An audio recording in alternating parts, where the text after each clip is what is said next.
घड़ी बात सब बन जाएगी।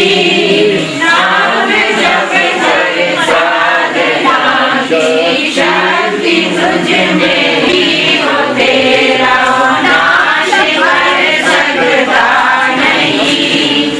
निर्विकारी आत्मा है तू, कभी मरता नहीं। तू अनंतमान निरंजन है, तू ज्ञान स्वरूप है।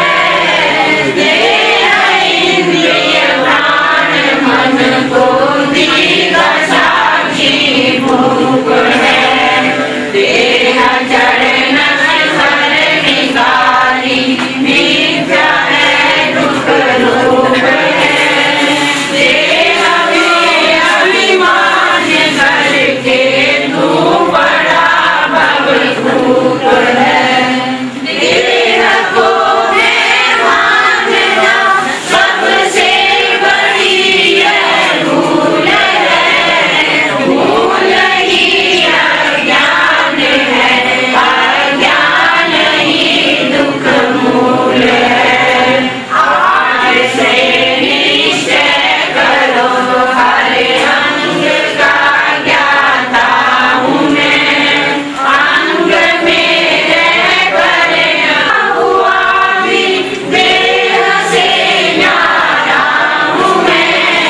देह इंद्रिय प्राण मन बुद्धि से भी प्यारा हूँ मैं। आत्मा चेतन हूँ मैं, नहीं नाम हूँ नहीं रूप हूँ। कृष्ण हूँ भगवत कृपा का हाथ, गुरु कृपा से वह परम पद पाएगा। करना था जो कर चुके, ये जान जो था जानना। जहाँ जहाँ पहुँच गए, लिए मान जो था मानना। जय बोलिए, प्रेम से जय बोलिए, प्रेम से जय बोलिए।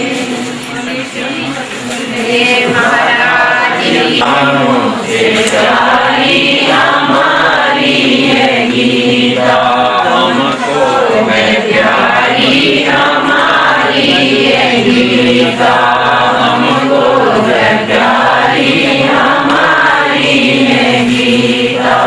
जीव से ब्रह्म बनाती है गीता, जीव से ब्रह्म बनाती है गीता। सब भेद भाव मिटाती है गीता, सब भेद भाव मिटाती है गीता। सबको है कल्याणकारी है गीता, सबकी मुख से गाई मुरारी है गीता। श्री मुख से गाई मुरारी है गीता। अद्वैत ब्रह्म बताती है गीता, अद्वैत ब्रह्म बताती है गीता। शुद्धात्म तत्व सिखाती है गीता, शुद्धात्म तत्व सिखाती है गीता। सुख द्वंद्व शोक आती है गीता, सुख द्वंद्व शोक आती है गीता। हमको है प्यारी हमारी है गीता, हमको है प्यारी हमारी है गीता। श्री मुख से गाई मुरारी है गीता, श्री मुख से गाई मुरारी है गीता। पढ़ते हैं विद्वान गुणगान गीता, पढ़ते हैं विद्वान गुणगान गीता।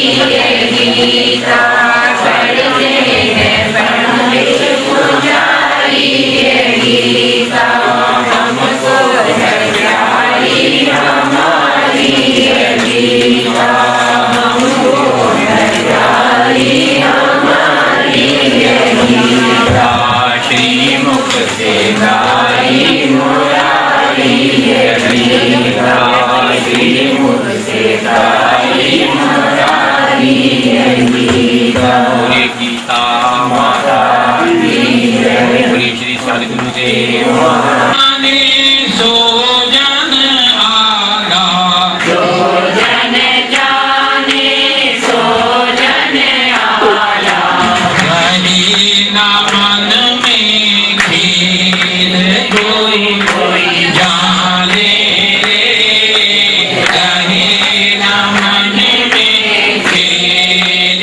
कोई जग जाने रे अहम इदम का खेद कोई कोई जाने रे अहम इदम का खेद कोई कोई जाने रे अहम इदम का खेद कोई कोई जाने देखे लीला अहम इदम की देखे लीला अहम इदम की देखे लीला अहम आनंद अछेद्य कोई कोई जाने रे अहम इदम अछेद्य कोई कोई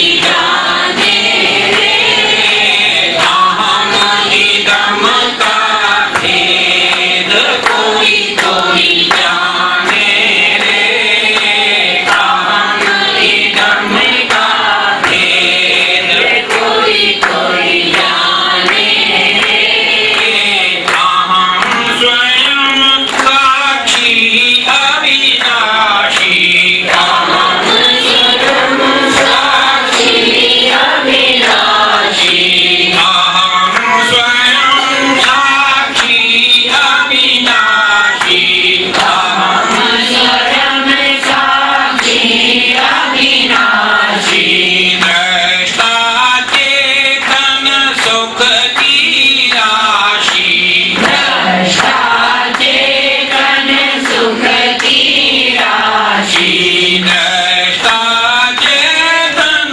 सुख की राशि जाने यह रहस्य कोई बिरला जाने यह रहस्य कोई बिरला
हमारे आरंभ करने का उद्देश्य ही है। हम बोले या अपनी कोई कथा वार्ता सुनाए, ऐसा हमारा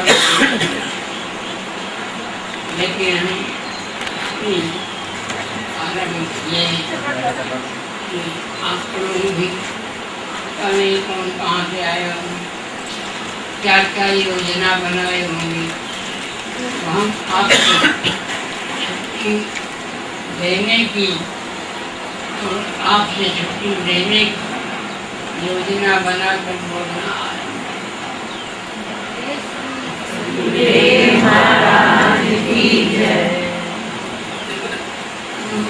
बोलना क्या है? बोलना दो तरह की व्यवहारिक और पारमार्थिक दो तरह की बातें होती हैं। जो समाज एकत्र होता है, एक तो कथा का समाज एकत्र होता है जिसमें किसी की चर्चा, किसी की घटना सुनाई जाती है। कथा व्यवहारिक है एक प्रकार, सुनामा आदि जो है कथाएं व्यवहारिक हैं, शारीरिक हैं,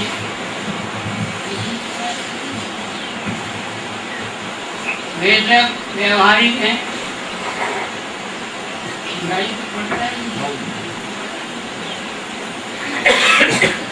और हमने आप लोगों को साहित्य में बताया हो शिक्षण कैसे सुनना चाहिए। जैसे मूर्ख लोग अपने दुश्मन की निंदा एकाग्रचित होकर के सुनते, कोई किसी के शत्रु की बुराई करने लग जाए, कोई नुकसान की बात बताने लग जाए, तो सारा काम छोड़ बड़े ध्यान से दुश्मन की निंदा। वैसे ही विवेकी जन एकाग्रचित होकर के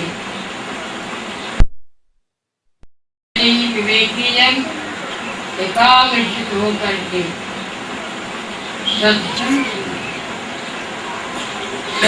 कोई कथा नहीं है, सत्संग में किसी की चर्चा नहीं, सत्संग में केवल स्वयं की चर्चा है। हमारे आपकी मंदिर में हम बैठे, सबका अपना अपना शरीर, स्वयं का शरीर है और स्वयं का शरीर और स्वयं शरीर में जितने भी अंग हैं सब स्वयं। खान किन के हैं? स्वयं। अभी जो आप भजन में सुन रहे, अहम इदम काव्ये कोई जाने। अहम माने जानने वाला चेतन, और इदम माने जिसको जो नजर आता है, दिखाई पड़ता है, लेकिन खुद उसमें जानने की सामर्थ्य नहीं है। दुनिया की कोई ऐसी चीज नहीं है जो नजर में आती हो, दिखाई पड़ती हो और उसको ज्ञान भी हो।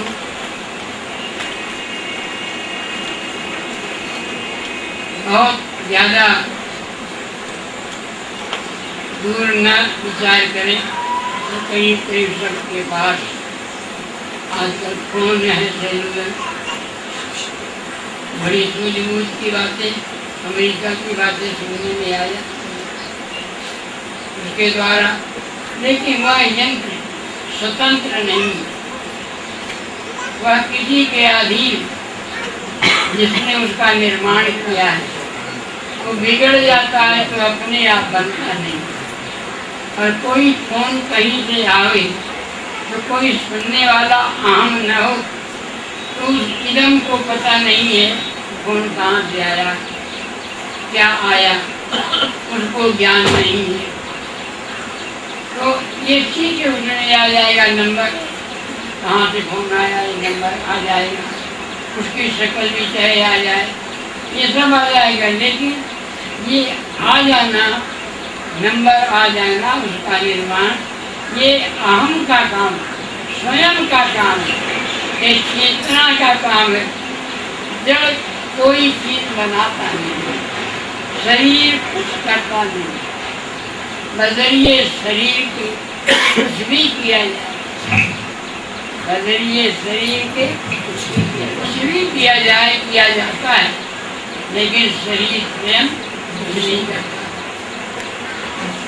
शरीर में जितने भी अंग हैं, ये भी सब किसी सिर की तरह, खून आदि की तरह। जैसे खून में दो भाग, एक भाग सुनने का, एक बोलने, वैसे हमारी बॉडी में दो भाग, ये सुनने का, एक बोलने। इसी तरह से जो भी यंत्र हैं वे सब इदम, जिनको ना अपना ज्ञान हो और ना दूसरे का ज्ञान हो, वह इदम है।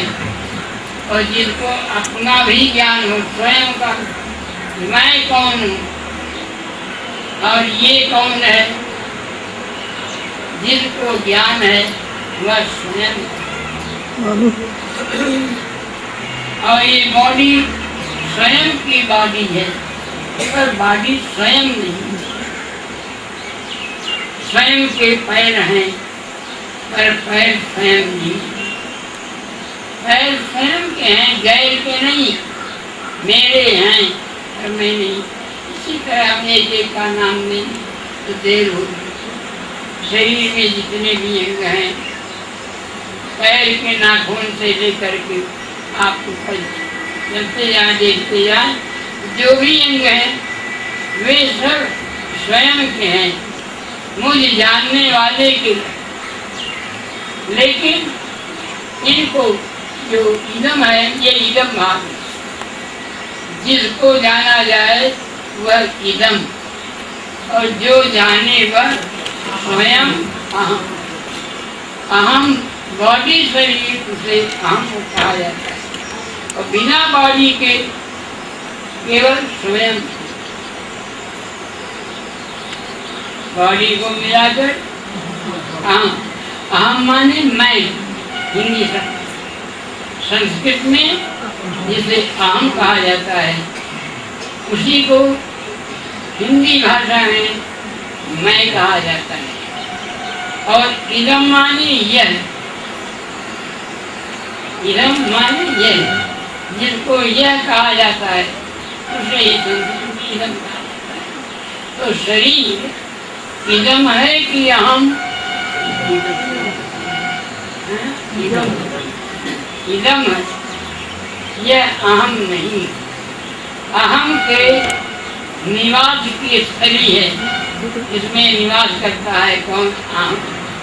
अहम माने स्वयं, शुद्ध रूप से तो स्वयं है, केवल दृष्टा साक्षी वो। अभी जो आखिर लाइन में बोला था, कौन सी लाइन थी?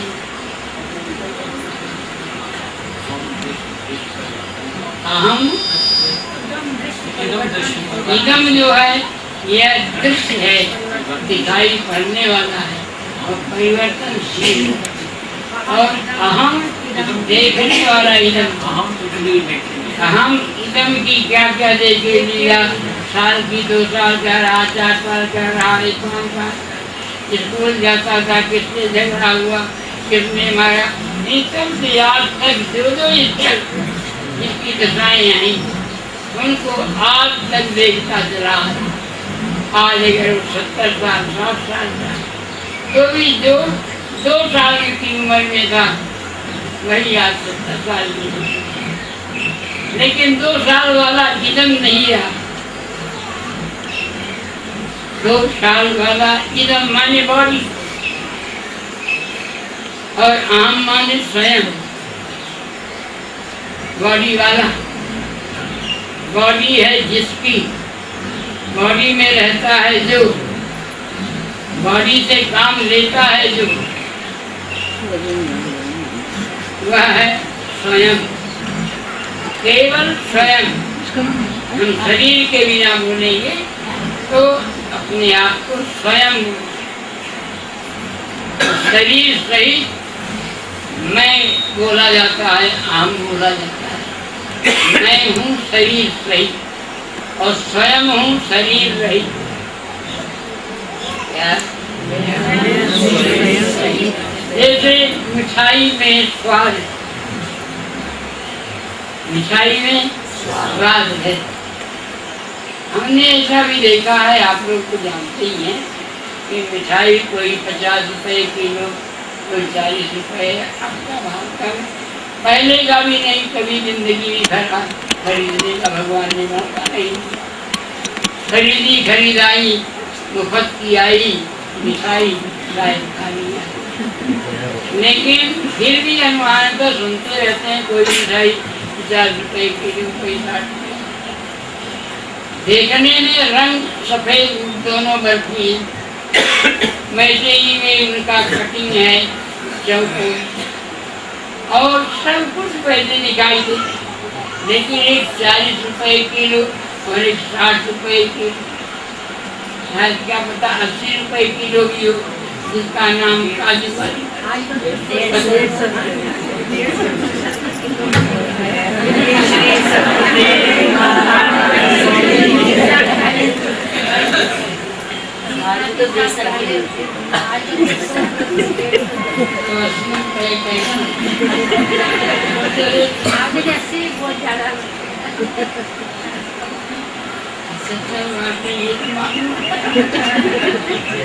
इसकी कदर करनी चाहिए। जैसे ये लोग आए वैसे इसका भोग भी करना चाहिए।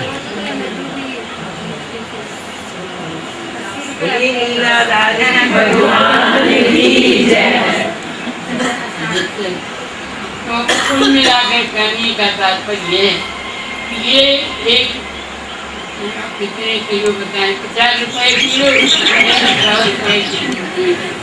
ये 50 रुपये और 100 किलो, 100 रुपया किलो का भेद अभी डरते रहते 50।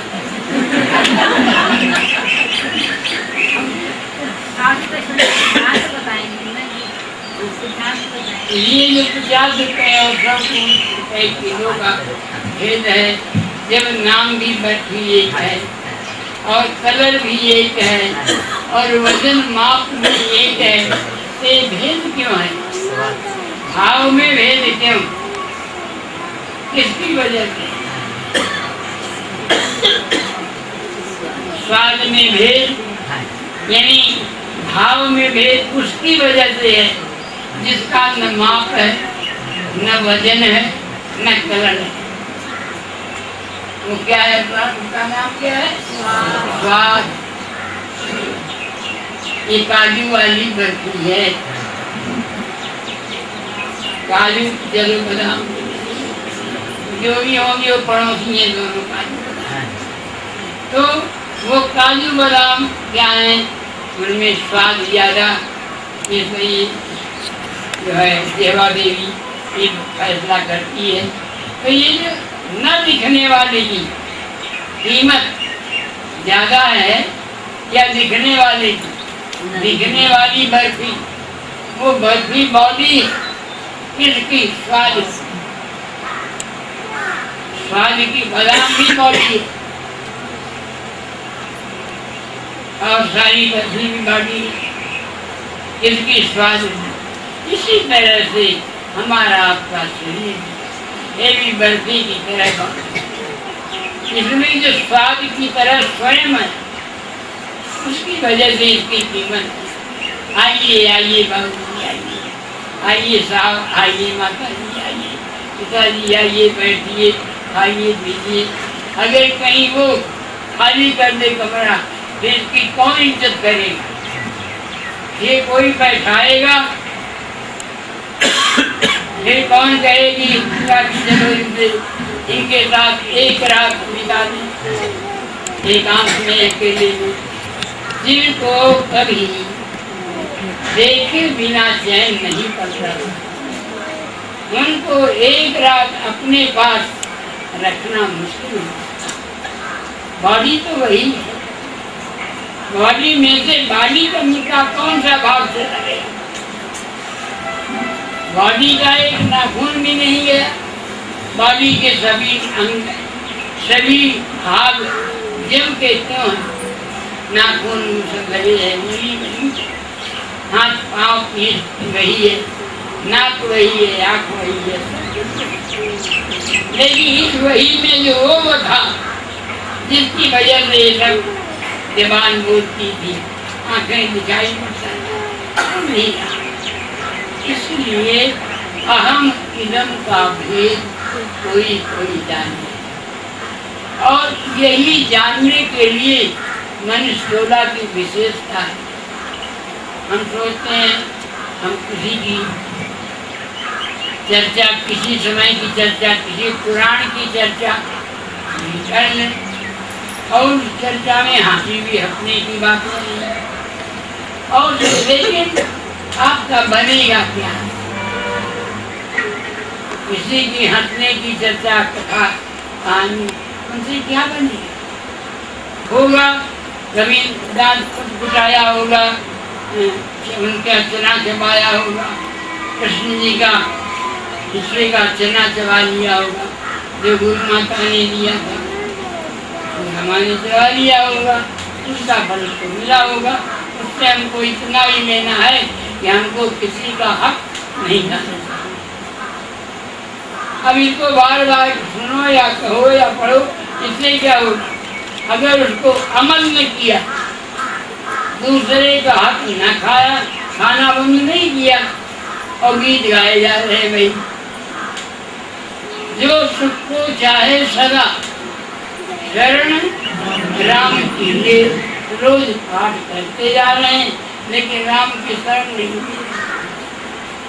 गुरुदेव ने, नानक जी महाराज ने जो कहा था, वो गाने के लिए नहीं कहा था, जीवन में लाने के लिए। जो सुख को चाहे सदा शरण राम की ले, कहना न सुन ले बना दुर्बल नाम, शरण राम की लेने के लिए कहा। तो हम आपको सबको चाहिए कि हम सब कल से नहीं, आज से और अभी से करना क्या है, और कुछ नहीं करना, व्यवहार यही ऐसे ही करना है। और व्यवहार शरीर से करना है, और शरीर के लिए ही करना है। ऐसे कमाना है, शरीर को खिलाना है, कपड़े पहनाना है, बीमार होने का इलाज करना है, ये सब शरीर के, शरीर से कमाया हुआ शरीर के काम। और जो मन से कमाई करो, भगवान को स्मरण मन में करते। अभी आपने जो गीता के लिए शरण गीता हमको है प्यारी हमारी गीता जी, भगवान ने कहा अरे बड़े आराम से माम अनुस्मर युद्ध कर, माम अनुस्मर, मेरा स्मरण करता रहो और युद्ध नहीं करता। युद्ध तेरा कर्तव्य कर्म, कर्तव्य कर्म ही सबका अपना अपना धर्म, जो जिसका कर्तव्य है ना अपना धर्म, श्रेष्ठ कर्मणि रहता है, नियतम को कर्म कर्म ध्यायो कर्म। इसलिए हम आप लोगों को ही कहेंगे और कथा सुनाएंगे, तो आपका उससे कोई लाभ नहीं है। अंत समय में कहते हैं अंत मति सो गति, अंत समय में किसी की भी याद करने से, चाहे द्रौपदी की क्षीर हरण याद आ जाए, चाहे सीता हरण याद आ जाए, रावण की बात याद आ जाए, हनुमान की किसी की बात आ जाए, अंगद की पाँव उठाने को नहीं, उनकी याद से कुछ काम नहीं होता। भगवान कृपा करें कि शरीर अंत में, जब शरीर का अंत होने लगे तो ये अब बात याद आ जाए कि मैं देह नहीं, आत्मा चेतन हूँ मैं, नहीं नाम हूँ, नहीं रूप हूँ, और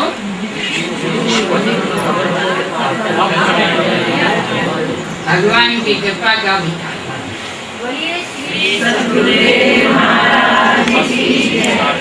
हाँ।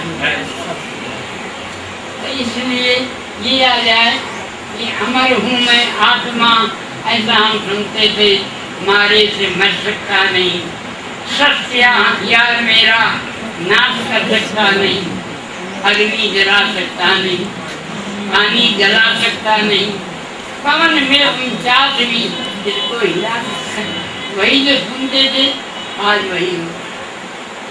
आज जो सुनते थे बाबा लोगों से, संत लोग जो सुनाते थे, समझाते थे, एक दिन वो आएगा कि सारा पसारा एक तरफ, ऐसा नजारा आएगा कि सारा पसारा एक तरफ और हम अकेले एक तरफ।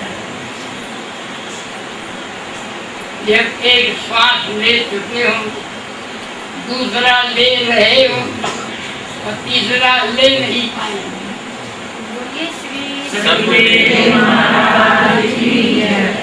एक ले चुके हो, दूसरा ले रहे हैं, तीसरा ले नहीं पाए। उसकी शुरुआत नहीं हो पाएगी, बीच में इस सांस का पाना, जिसका नाता सारा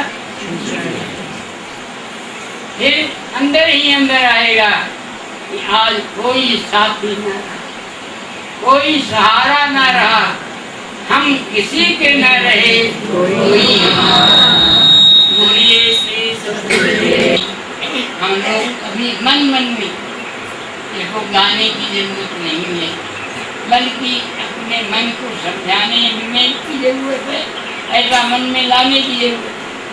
जो घड़ी जरूर आएगी उसका अभ्यास करें कि हम एक दिन आएगा जब हम दो में से एक ही होंगे। एक की बारी पहले आनी है, एक की बाद में आनी है, पहले किसकी आनी है, हमारी या तुम्हारी कहने की जरूरत नहीं। जब जिसकी आएगी तो जिसकी आएगी, सब अपनी अपनी याद करते रहो। ये बिना हमारे उनके बिना भी रह सके। हमारे सामने ऐसी समस्या आए, जैसे अमुक रह रही है, जैसे अमुक रह रहे हैं, वैसे हमको भी रहना पड़ेगा। एक व्यक्ति को देखा जो सत्संग में आया करते थे लोग, नाम लेना,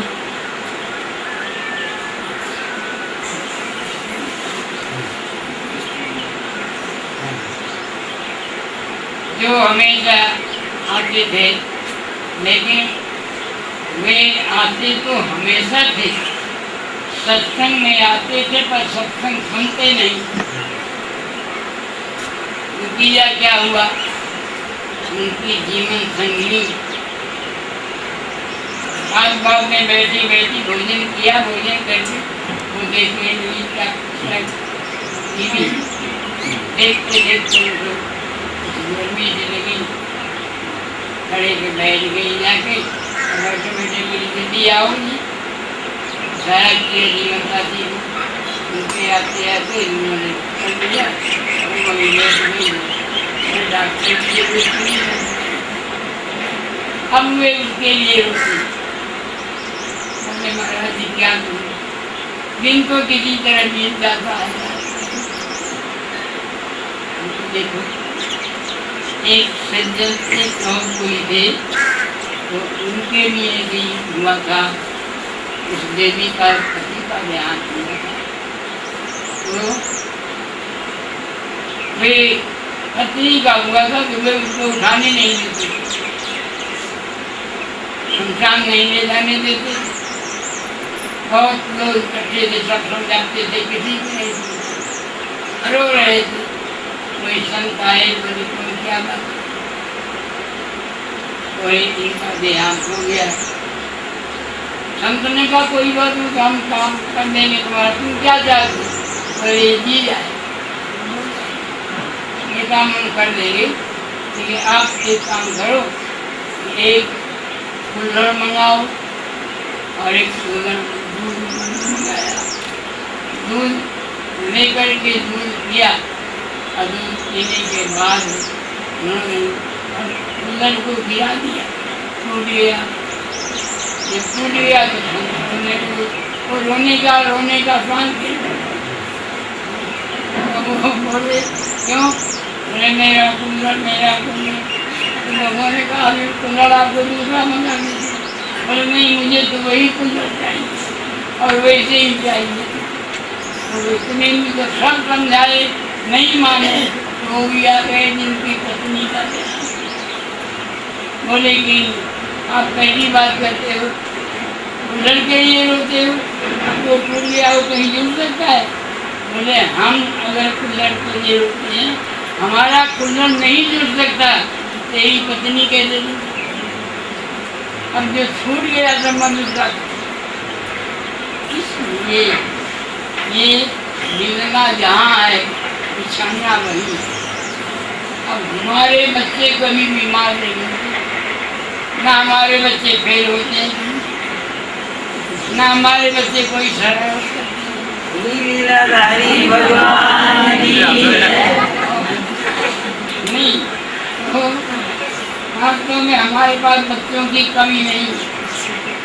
लगभग 70 बच्चे तो हमेशा ही रहते हैं, उनमें से एक बच्चा ऐसे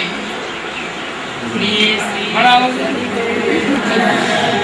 एक ये भी है, आश्रम में रहता है, पढ़ाई किया जाता है। तो ऐसे 70 के करीब है, लेकिन भगवान की कृपा है। लोग 2-4 बच्चों की निंदा करते हैं, घर में देखते हैं, हमारे 70 बच्चे कोई निंदा करते।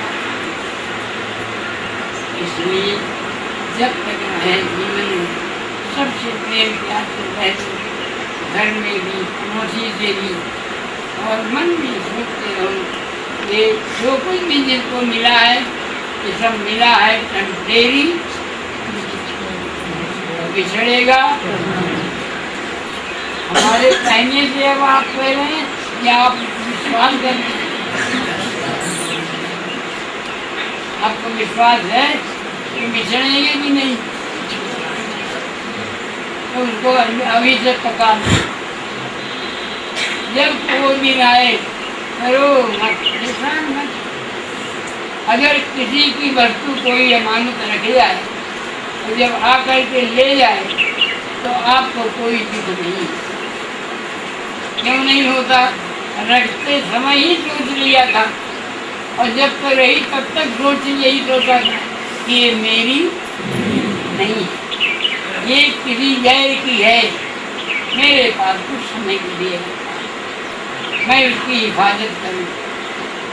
इसी तरह से आप भी, हम भी ये सोचे भगवान की अमानत भी है, यह संसार, यह परिवार, यह जो भी है, सब संपत्ति, सब रघुपति, ऐसा समझते हैं। जो प्राप्त है वो पर्याप्त है।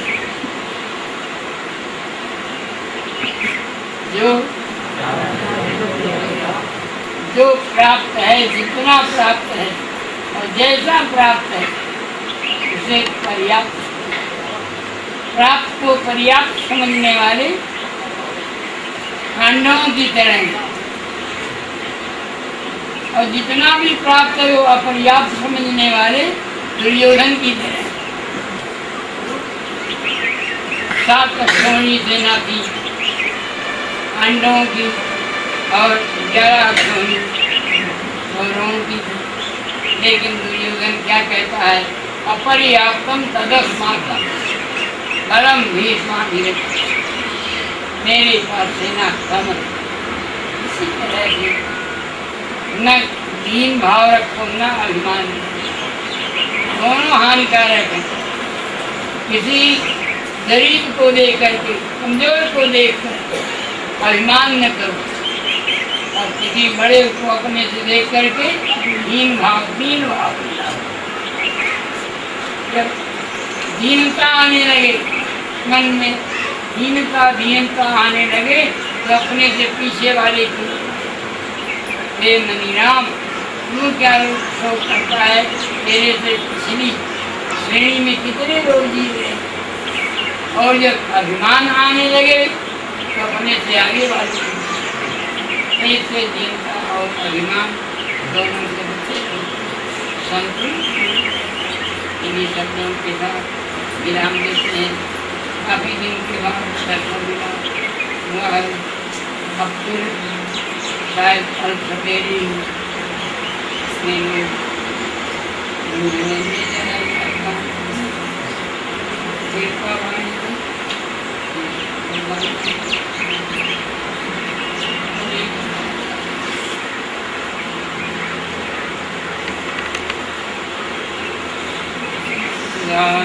भगवान की जय, श्री सतगुरुदेव महाराज की जय।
सदगुरुदेव महाराज की जय।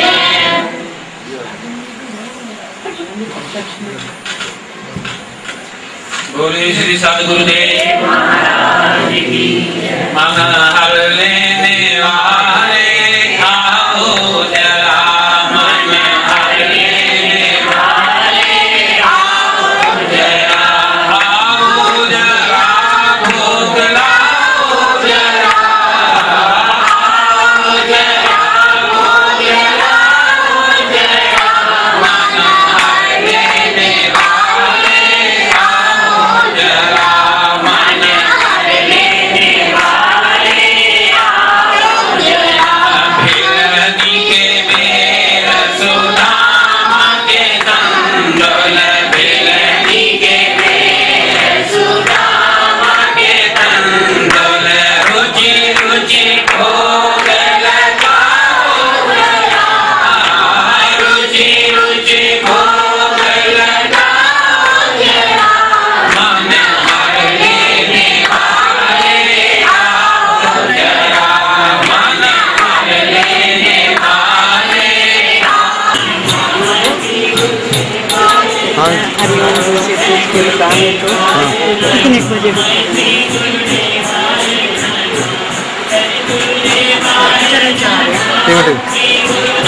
मौसी गई तो बाहर, मौसी बात तो गई।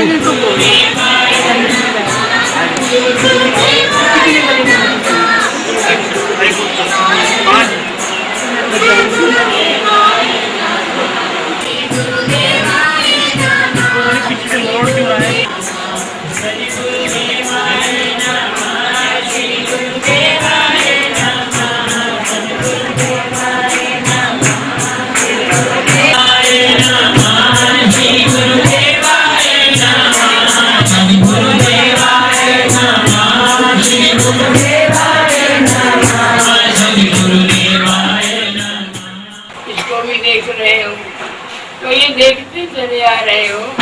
तो ये जो है ये यथार्थ वाक्य है। और जैसे बुरे काम का बुरा नतीजा अगर किए नहीं तो कर दी होता ही है। तो नरक आदि के वाक्य जो कहे जाते हैं ये भयानक वाक्य हैं। ये क्यों कहे जाते हैं भयानक? वाक्य इसलिए कहा ऋषियों ने बुरे कामों से बचाने के लिए, और रोचक वाक्यों का अच्छे कर्मों में लगाने के लिए। बुरे कर्मों से बचाने के लिए भयानक वाक्य का नरक मिलेगा, नरक में ऐसा ऐसा सुख मिलेगा। अब मिलेगा कि नहीं मिलेगा, जिन्होंने लिखा जो कह रहे हैं, जाके देख के फिर आगे बता रहे हैं, ये तो कोई कह नहीं सकता। और कौन सा पुण्य कर्म करने से कौन सा उनको अच्छा फल मिला, ये भी देख करके नहीं। लेकिन यहाँ अनुमान प्रमाण से ऐसे ही होता है परिणाम इसका। तो भयानक और रोचक ये दो वाक्य जो होते हैं ये किस लिए होते हैं? भयानक वाक्य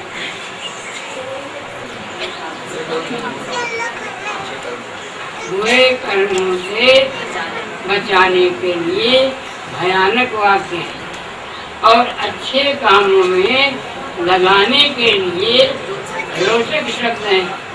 कई लोगों को देखा जाता है परिवार में जिनके कोई नहीं है और बहुत धन संपत्ति है, तो वे परिवार परलोक के सुख के लोभ से अपने धन का दान करते, ऐसा भी देखा जाता है। तो ये दो वाक्य जो हैं ये सामान्य वाक्य हैं, भयानक और रोचक। इसी तरह है यथार्थ वाक्य। यथार्थ वचन कौन से हैं कि ब्रह्म सत्यम जगत मिथ्या, जीवो ब्रह्मैव न परः। आत्मा ही सत्य है, परमात्मा ही सत्य है, जगत मिथ्या है, नाम रूप जो भी दिखाई दे रहा।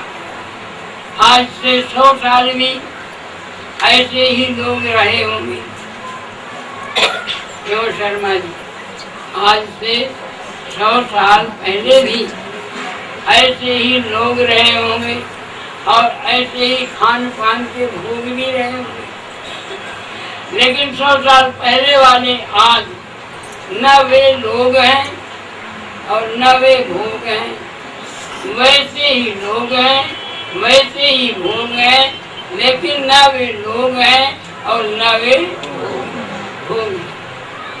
ये बदलते रहते हैं, इसीलिए शरीर भी बदलता ही रहता है। तो इसी तरह से हम आप मान लो, यहाँ पर जितने लोग बैठे हैं, हमारे ख्याल से 5-7 साल से 10 साल से लेकर के 70-80 साल के लोग बैठे हैं। तो 100 आज से 100 साल के बाद 100 साल तक तो रहने की जितने लोग बैठे हैं, इनमें से हमारे ख्याल से तो किसी की उम्मीद नहीं कि 100 साल रहने की आशा नहीं, लेकिन 100 साल तक हम लोग नहीं रहेंगे, ये तो हमको आपको विश्वास है। लेकिन 100 साल के बाद भी लोग होंगे कि नहीं ऐसे? खान पान के भोग सेव और अंगूर ये भी होंगे कि नहीं? आज से 100 साल पहले न आज के लोग थे न आज के भोग, लेकिन आज जैसे लोग थे और आज जैसे भोग थे। आज से 100 साल के बाद न आज के लोग होंगे और न आज के भोग होंगे, किंतु आज जैसे ही लोग होंगे और आज जैसे ही होंगे और आज जैसी शादियाँ भी। आपके घर में नई बहुएं भी आएंगी, अभी जितनी आएंगी तो पुरानी हो चुकी हैं, अब इनकी तो फिर से शादी होने की कोई जरूरत नहीं है। और आएंगी, तुम्हारे बेटे की तो हो गई, शायद अभी पोते की न हुई, मन में लालसा लगी रहती है। भगवान करें कि हमारा जैसा आशीर्वाद दो कि हमारा पोता पढ़ लिख के जवान हो जाए और काम में लग जाए, अच्छा काम मिल जाए और फिर इसकी शादी भी हो जाए। भगवान ने कृपा किया, संतों ने भी आशीर्वाद, तो आपकी ये इच्छा भी पूरी होगी। कौन सी? पोते का पोता जवान हो गया, पढ़ लिख लिया और पोते की शादी भी हो गई। अब क्या मन में आया है पोते की? ऐसी इच्छा होती है कि नहीं? ये चलो, जो जिस पोते को आज देखने के लिए इच्छा हो रही, ये पोता कभी भगवान करे पढ़ा भी होगा कि नहीं, ये पढ़े लिखेगा कि नहीं, ये 25 साल का बनेगा कि नहीं, ये पोते की शादी होगी कि नहीं, तो उस पोते की शादी में आप हाजिर होंगे कि गैर हाजिर? तो अभी से क्यों कहते?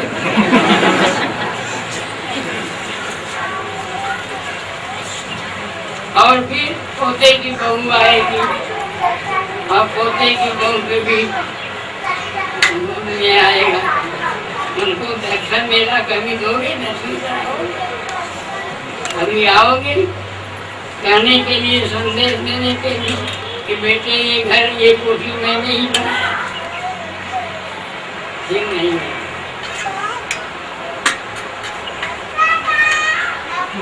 रहे न रहे, रहे न रहेंगे, रहे न रहे, रहे न रहेंगे, रहे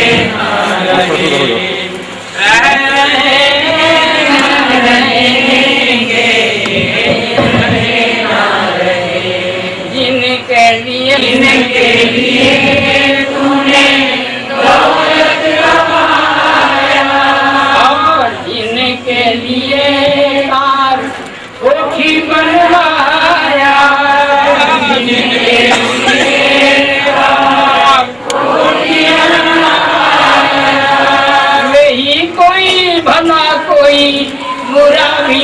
रहेंगे, रहे ना रहे, रह रहे ना रहेंगे,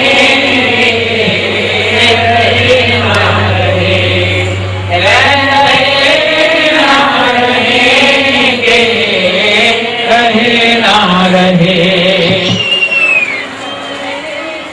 सुंदर देह मनुष्य की माया, सुंदर देह मनुष्य की माया, ब्याज के लोभ में मूल गवाया, ब्याज के लोभ में मूल गवाया, मैं और मेरे बन के, मैं और मेरे बन के बाहर रहेंगे, रह रहे ना रहेंगे, रहे ना रहेंगे,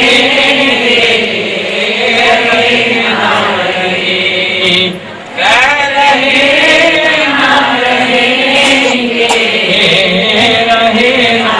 बस ज्यादा डरने वाली ये थोड़ा सा संकेत कर दिया गया, भजन में पढ़ लेना आप लोग खाली बात।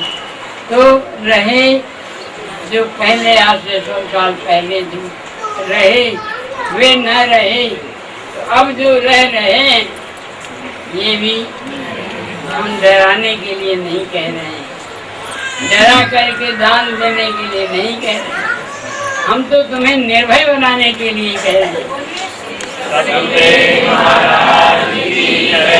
बुरे कर्मों से बचाने के लिए और अपने आप को आत्मा रूप अविनाशी समझ करके निर्भय बनाने के लिए। दूसरी बात, कभी ऐसी घटनाएं घटती हैं कि जब किसी के यहाँ किसी युवक युवती की मृत्यु होती है तो बहुत घबराता है, दुखी होता है, होना ही होता है। पत्नी गई या पति गया, पुत्र गया, लोग दुखी होते हैं। हम एक बात ये कहते हैं कि जैसी घटना आज हमारे यहाँ घटी, एक्सीडेंट से शादी करके आ रहे थे दूल्हा दोनों बेटी, और शादी की गाड़ी से एक्सीडेंट हुआ, दोनों खत्म। एक घटना कितनी दुखदाई है, कितनी दुख देने वाली है, लेकिन ऐसी घटना और कभी किसी के यहाँ घटी होगी कि नहीं? तुम्हारे यहाँ तक शायद क्या पता, तुम्हारे यहाँ तक भगवान जाए ऐसी हो ही ना। लेकिन जो जिसके यहाँ ये घटना घट रही है, उसकी दुल्हन गा रहा था, वो चली गई, दूल्हा बेटा बचा हुआ है। अब कईयों के दोनों चले जाते हैं, दुल्हन के साथ दूल्हा भी चले जाते, तो इसलिए अनेक साथ में। और अब एक एक घटना हम दृष्टांत देंगे तो उसमें समय लगेगा। कहने के साथ करिए, मन को समझा लिया करो कि मनी राम ठीक है, ये घटना बहुत बुरी थी, लेकिन पहले अनेकों के यहाँ होती गई, अनेकों के यहाँ घटनाएं घटी और हम सुनते आए, आज बारी हमारी आ गई, हम भी तो इसी संसार में। ऐसा करके भगवान का आश्रय और उसको सहन,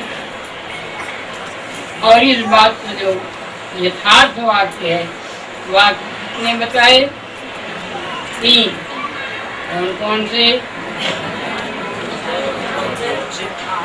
भयानक, रोचक और यथार्थ। भयानक वाक्य ऋषियों ने क्यों कहा? बुरे कामों से बचने के लिए। और रोचक वाक्य क्यों कहा? अच्छे कामों में लगाने के लिए। तो इसलिए ये वाक्य दोनों सुन करके बुराई से बचते रहें और अच्छाई में लगते रहें। और स्वीकार कौन सा वाक्य करें? यथार्थ वाक्य। वह यथार्थ वाक्य है। यथार्थ वाक्य यह है, यह शरीर एक लिफाफे की तरह है और इसके अंदर जो बोल रहा, देख रहा, वह ही इसका स्वामी है। उसका है टेम्परेरी, परमानेंट नहीं। ये बात हम सभी जानते हैं। जब किसी के यहाँ कोई मरता है तो लोग उसके मित्र, पड़ोसी, रिश्तेदार समझाने जाते हैं, रो नहीं बहन जी, भाई जी रो मत, यही हाल सबका होगा, एक दिन सबको मरना है, इसलिए धीरज रखो, भगवान को याद करो। ऐसा वो समझा के आते हैं। और जब जो समझाने गए तो उनके यहाँ कभी यही घटना घटती है, तो उनको समझाने वे आती हैं जिनको समझाने वे गई। वे क्या कहती हैं, बहन जी, भाई जी, भगवान का नाम लो, सबको एक दिन जाना है।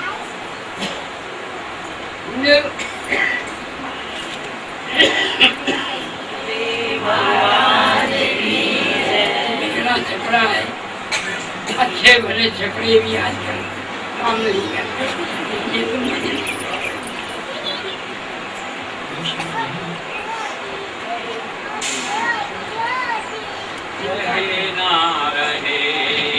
रह रहे ना रहेंगे, रहे ना रहे, रह रहे ना रहेंगे, रहे ना। समय आखिरी जब आएगा, समय आखिरी जब आएगा, तन धन जन सब रह जाएगा, तन धन जन सब रह जाएगा। नैनन से तब, नैनन से तब नीर बहेंगे, रहे ना रहे, रह रहे ना रहेंगे, रहे ना रहे, रह रहे ना रहेंगे, रहे ना रहे।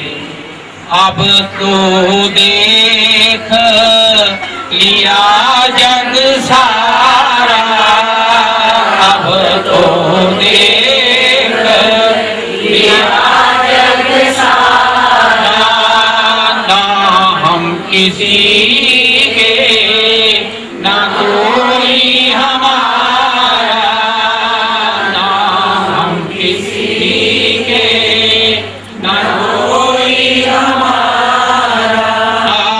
भिक्षु यदि अब तो, भिक्षु यदि अब तो शरण गहेंगे, रहे ना रहे, रह रहे ना रहेंगे, रहे ना रहे, रह रहे ना रहेंगे, रहे ना।